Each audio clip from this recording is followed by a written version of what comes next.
Assalamualaikum warahmatullahi wabarakatuh. Selamat datang di channel Nasihat Para Hamba, channel yang membahas tentang hadis, zikir, hikmah, dan kisah-kisah umat terdahulu yang dapat kita ambil hikmahnya. Sebelum lanjut, jangan lupa klik like, share, dan subscribe agar channel ini semakin berkembang. Diriwayatkan bahwa pada zaman Bani Israel ada seorang laki-laki yang fasik dan banyak dosanya. Ia tidak mau berhenti dari kefasikannya. Para penduduk di tempat di mana ia tinggal juga tidak mampu menghentikan kefasikannya. Mereka memohon kepada Allah atas kefasikan laki-laki itu. Kemudian Allah memberikan wahyu kepada Nabi Musa. Wahai Musa, sesungguhnya di antara Bani Israel ada seorang laki-laki fasik. Usirlah ia dari tempat tinggal mereka agar siksaan api tidak menimpa mereka. Maksudnya agar mereka tidak lagi khawatir. Kemudian Musa alaihi salatu wassalam mendatangi laki-laki itu dan mengusirnya. Setelah diusir, laki-laki itu pergi ke sebuah desa. Allah memerintahkan Nabi Musa untuk mengusirnya dari desa itu.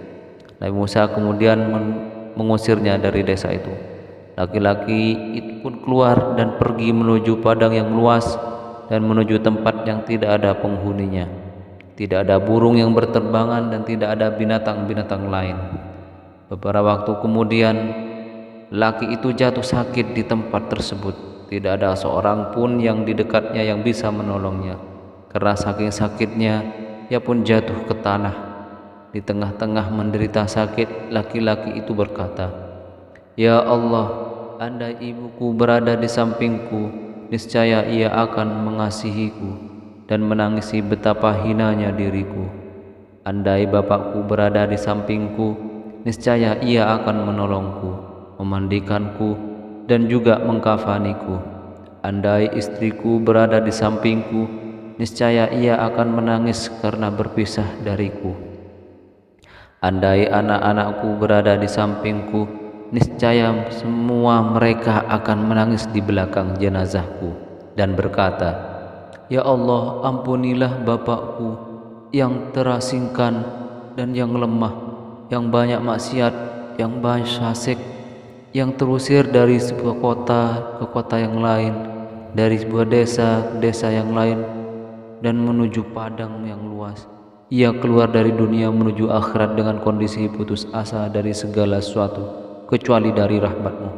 Laki-laki itu pun melanjutkan dengan berdoa, Ya Allah, apabila Engkau memisahkanku dari ibuku, anak-anakku, dan istriku, maka janganlah Engkau memisahkanku dari rahmat-Mu.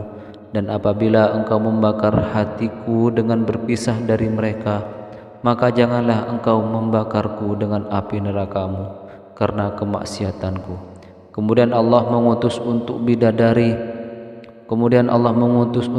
bidadari yang menjelma menjadi ibunya, bidadari yang menjelma menjadi istrinya, mengutus anak-anak kecil surga yang menjelma menjadi anak-anaknya, dan satu malaikat yang menjelma menjadi bapaknya. Mereka semua duduk di samping laki-laki itu dan menangisinya seolah-olah mereka itu adalah anak-anaknya, istrinya, ibunya, dan bapaknya yang hadir di sampingnya. Kemudian laki-laki itu pun lega dan ia berdoa, Ya Allah, janganlah Engkau memutusku dari rahmat-Mu. Sesungguhnya Engkau adalah Zat yang Maha Kuasa atas segala sesuatu. Kemudian laki-laki itu pun mati menuju kepada Allah dengan keadaan suci dari dosa-dosa dan terampuni. Kemudian Allah memberi wahyu kepada Musa, Hai Musa, pergilah ke padang luas ini. Di tempat ini ada seorang kekasih yang meninggal dari karangan para kekasihku. Mandikanlah ia, kafanilah ia, dan sholatilah ia. Ketika Nabi Musa sampai di tempat yang diwahyukan, ia melihat laki-laki yang pernah ia usir dari kota, dari desa sesuai dengan perintah Allah. Nabi Musa juga melihat para bidadari menangisi. Kemudian Nabi Musa berkata, Ya Allah, bukankah ia adalah laki-laki fasik yang aku usir dari kota sesuai perintah-Mu? Allah menjawab, Ya betul, wahai Musa, tetapi aku telah mengasihinya dan mengampuni dosa-dosanya, sebab rintihannya saat ia sakit, dan sebab terpisahnya ia dari tempat tinggal, kedua orang tua, anak-anak dan istri. Kemudian aku mengutus para bidadari yang menjelma menjadi ibunya dan malaikat yang menjelma menjadi bapaknya, karena mengasihi betapa hinanya dirinya dalam keasingannya.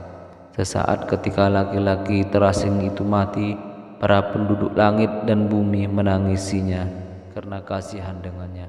Lantas pantaskah aku tidak mengasihinya, padahal aku adalah Zat yang Maha paling pengasih. Sahabat yang beriman, itulah hikmah orang yang sakit. Orang yang fasik pun ketika sakit memohon ampun kepada Allah, Allah ampuni dosa-dosanya sehingga ia menuju kembali kepada Allah dalam keadaan suci. Semoga kita termasuk orang-orang yang beriman.